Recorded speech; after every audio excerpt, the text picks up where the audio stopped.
අද අපි බලන්න යන්නේ ත්‍රිකුණාමලේ. මට අනුව ත්‍රිකුණාමලේ කියලා කියන්නේ ගොඩක් ලස්සන දේවල් බලන්න තියෙන ගොඩක් රස කෑම වර්ග කන්න පුළුවන් තැනක්. එහෙනම් අද අපි බලන්න යන්නේ ත්‍රිකුණාමලේ ගෙවිච්ච ලස්සන දවසක්. Nice. ඉතින් අපි ත්‍රිකුණාමලේ ගොඩක් ලස්සන තැන් බලන්න ගියා.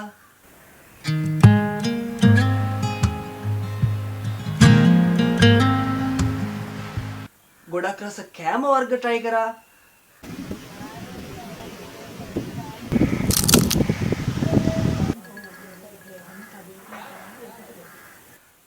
ඒ වගේම ගොඩක් දේවල් ගැන විස්තර හොයාගන්නත් මට පුළුවන් වුණා. එහෙනම් අද අපි අපේ ගමන පටන් ගමු මේ DI vlogs subscribe කරලා එකතු වෙන්න. දැන් වෙලාව උදේ 8යි. මගේ ගමේ ඉඳලා ත්‍රිකුණාමලයට යන්න පුළුවන් අම්පාර ත්‍රිකුණාමලේ බස් එකක නැගලා මම ත්‍රිකුණාමලේ ටවුන් එකට යන්න පිටත් වුණා. දැන් මං ඉන්නේ බස් එකෙන් බහැලා ත්‍රිකුණාමලේ බීච් එක පැත්තට ඇවිදගෙන යන ගමන්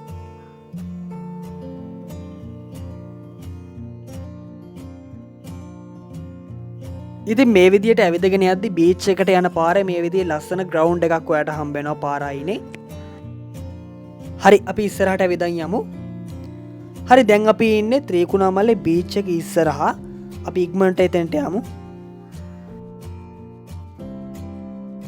ඉතින් ඔයා දන්නවා ඇති ත්‍රිකුණාමලේ කියලා කියන්නේ ටිකක් රස්නේ දේශගුණයක් තියෙන ඉතාමත් ලස්සන නගරයක්.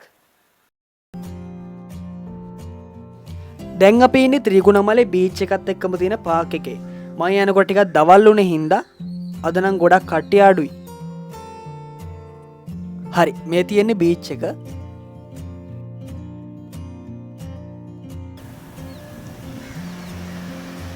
මාර ලස්සන view එකක් තියෙන මේ දැන්ට ආපම් බස් රවුසරත් එක පොඩ්ඩක් ඉතින් අමාරුයි වුණාට මාර ලස්සන view එකක් තියෙන්නේ. ත්‍රිකුණාමලේ දකින්න හම්බෙනවාට ලස්සන සතෙක් ඉන්නවා මෙහෙ. ඉතින් පුළුවන් නම් ගෙස් කරන්න මම තප්පර දෙකක් දෙන්නම් ඔයාට. ඔයාට දුන්න වෙලාව ඉවරයි. ඒ තමයි මුවා. ඉතින් ත්‍රිකුණාමලේ ඔයා ගිහිල්ලා තියෙනවා නම් ඔයාට බලන්න පුළුවන් පාරවල්ලා ඉන්නේ හැම තැනම මේ මුවෝ ඉන්න ඕන තරම්. ඉතින් අපි පොඩ්ඩක් ළඟට ගිහිල්ලා බලමු.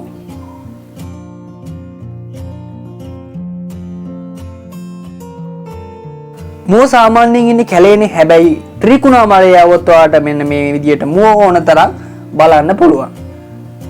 මුව ටිකට හායි බයි කියලා අපි මේ ඇවිදගෙන යන්නේ කෝණේශ්වරම් කෝවිල දිහාවට. ඉතින් පයින් අපි ඇවිදගෙන යමු කෝණේශ්වරම් කෝවිල තියෙන පැත්තට. ඔයාට බලන්න පුළුවන් කෝණේශ්වරම් කෝවිල තියෙන පැත්තට මේ ඇවිදගෙන යද්දි පාරයි දෙපැත්තෙන් ඔයාට එහා පැත්තෙන් ඔයාට මූද ඔයාට බලා ගන්න පුළුවන්. මම ඉස්සරහ දිග පෙන්නන්නම්. ඉතින් මාරම ලස්සන වටපිටාවක් තියෙන ත්‍රිකුණාමලයට පුදුම ලස්සනක් එක් කරන්නේ මේ නිල්ම නිල් පාට මුහුද. කෝණේශ්වරම් කෝවිලට යන අතරමඟ අපි තවත් ලස්සන තැනක නැවතුණා. ඒ තමයි ඔයාලට පුළුවන් බෝට්ටුවක ත්‍රිකුණාමලේ ලස්සන මුහුදේ සවාරියක් යන්න. කොරල් පර බලන්න, ලස්සන මාළු බලන්න රුපියල් 5000 ඉඳලා මෙයාලගේ පැකේජ් තියෙනවා.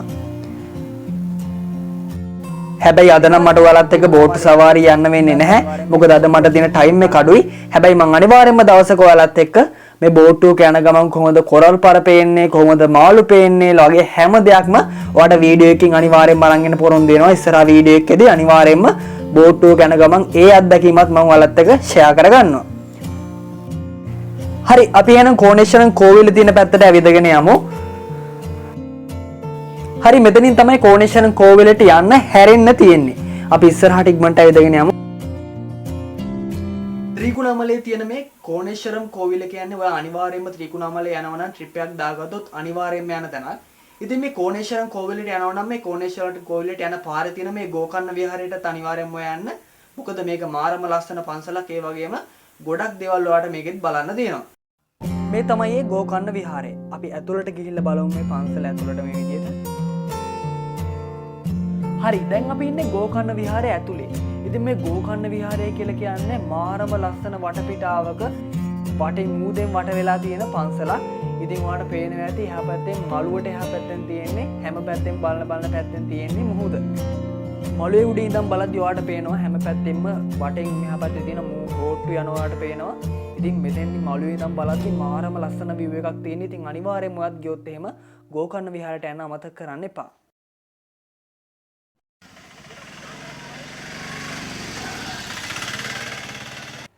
දැන් අපි ඉන්නේ කෝණේශ්වරම් වල. අපි යමු එහෙනම් කෝණේශ්වරම් කෝවිල ළඟට. මේ පේනවාට කෝණේශ්වරම් කෝවිල ළඟට යන පාර ළඟ තියෙන වටපිටාව. හරි දැන් අපි ඉන්නේ කෝණේශ්වරම් වල. මේවට පේන්නේ විශාල ශිව ප්‍රතිමාව. මේ තියෙන්නේ රාවණන් කැපිල්ල. කෝණේශ්වරම් කෝවිලට යනකොටම තමයි මේ රාවණන් කැපිල්ල වලට බලන්න හම්බෙන්නේ. ඉතින් පල්ලෙහා බලද්දි ඔයාලට පේනවා ඇතිනේ මාරම් බය හිතෙන ලුක් එකක් තමයි අතන මෙතන පල්ලෙහා බලද්දි නම් තියෙන්නේ. මොකද්ද මේ රහසෙන් මේ කාටද කියනවා වගේ වාට පේරෙන්නේ නැද්ද? ඉතින් මේ තමයි නන්දි දෙවියෝ. ඉතින් මේ නන්දි දෙවියන්ට තමන්ගේ හිතේ තියෙන මොකක් හරි ප්‍රාර්ථනාවක් තියෙනවා නම් මේක රහසෙන් මේ විදිහට නන්දි දෙවියන්ට කිව්වාන් පස්සේ ඒක ඉෂ්ට වෙනවා කියලා විශ්වාසයක් තියෙනවා. ඉතින් ඒකයි මේ විදිහට කට්ටිය ඇවිල්ලි වෙලා තමන්ගේ හිතේ තියෙන ප්‍රාර්ථනාව මේ විදිහට නන්දි දෙවියන්ට කියන්නේ. දේශ විදේශ ඕන කෙනෙක් ත්‍රිකුණාමලේ ආවොත් අනිවාර්යෙන්ම යන තැනක් තමයි මේ කෝණේශ්වරම් කෝවිල කියලා කියන්නේ. ඉතින් මේකට හේතු ගණනාවක් තියෙනවා. කෝණේශ්වරම් කෝවිල කියන්නේ ලංකාවේ ලස්සන වටපිටාවක පිහිටලා තියෙන මුහුදාසන්නව පිහිටලා තියෙන ලස්සන තැනක්. ඒ වගේම තමයි මේ කෝණේශ්වරම් කෝවිල කියන්නේ හින්දු ජනතාවගේ ප්‍රධාන ලංකාවේ කෝවිල් අතරේ පූජනීයත්වයේ ගත්තොත් ඉහළම තියෙන තැනක්.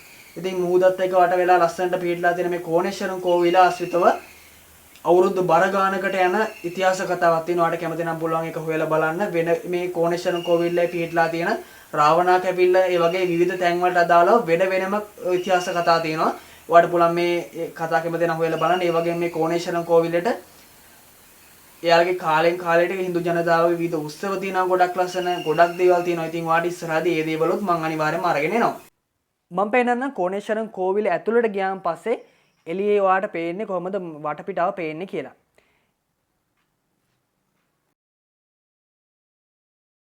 මේ තියෙන්නේ කෝණේශ්වරම් වලට පේන නිල් පාට ඉල්ම නිල් පාටට පේන ලස්සන මුහුද.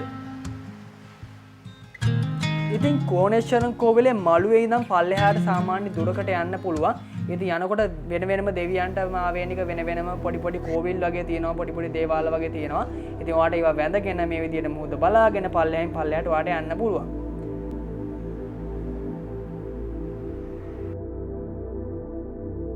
ඉතින් ඔයා බලන්න ඇති මේ කෝණේශ්වරම් කෝවිල අපි බලන්න ගියාට ඇයි මේ කෝණේශ්වරම් කෝවිල ඇතුළේ පෙන්වන්නේ නැත්තේ කියලා.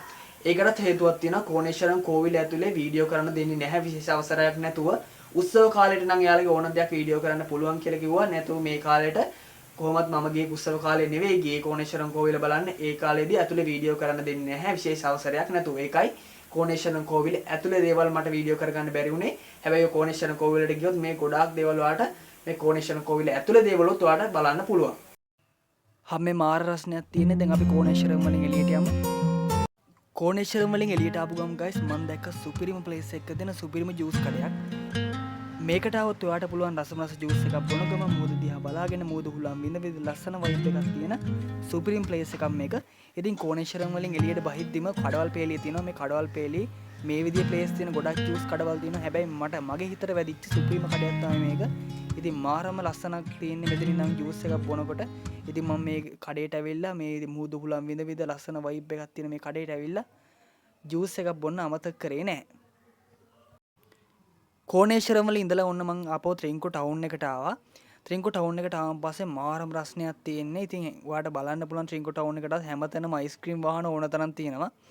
ඉතින් හැමතැන අයිස්ක්‍රීම් වාහන කඩක් කට්ටිය අයිස්ක්‍රීම් ගත්ත. ඉතින් මාත් කරපු අයිස්ක්‍රීම් එකක් අරගෙන ඉවර වෙලා වෙල්ල ගාවට ගිහිලි ඉවරලා මේ විදිහට බෝට්ටුවක් උඩ නැගලා අයිස්ක්‍රීම් එක කෑවා. ගයිස් මන් තව එක කෑම එකක් කෑවා. ඒ තමයි ත්‍රිකුණාමලේ මං අනිවාර්යයෙන්ම ගියොත් කන කෑම කඩයක් තියෙනවා. ඒක තමයි ට්‍රින්කෝ බීච් එක ඉස්සරහා තියෙන සබ්මරීන් කොරියන් රාමෙන් වගේ තියෙන රස කෑම කඩයක් තියෙනවා. මේකේ කෑම මාර රසයි. එදා මං කෑවේ කොරියන් රාමෙන් එකක්. ඉතින් කොරියන් රාමෙන් එකක් අරගෙන මං බීච් එකට ගිහිල්ලා කෑවා. ඒකේ කෑම මා ගයිස් පුදුම රසක් තියෙන්නේ. ඔයාලට පුළුවන් ට්‍රින්කෝ ගියොත් එහෙම අනිවාර්යයෙන්ම ඔයාලට හොයාගන්න හරිම ලේසි. ට්‍රින්කෝ බීච් එක ඉස්සරහා තමයි මේ පොඩි කෑම කඩයක්. උනාට මාර රසක් තියෙන ඒකේ කෑම. හැබැයි මේ රාමෙන් එක නම් ඒ ටයිම් එකට මාර විදිහට සෙට් වුණා. මං කොරියන් රාමෙන් එකත් මේ විදිහට බීච් එකේ ඉඳගෙන ඉවරලා කාලා මුහුද උනන් විදිහට ඒක ටිකක් වෙලා ඉඳලා මං නැවතත් බස් ස්ටෑන්ඩ් එකට ආවා. මොකද මට අද දවසට යන්න පුළුවන් මෙච්චරයි. මොකද මං තව හවස මට තව වෙන වැඩ වගේක් දාගෙන තියෙනවා. ඒ නිසා මං ආපහු ගෙදර එන්න ඕනේ. ඊට පස්සේ මං අම්පාර ත්‍රිකුණාමලේ බස් එක නැගලා ආපහු ගෙදර ආවා.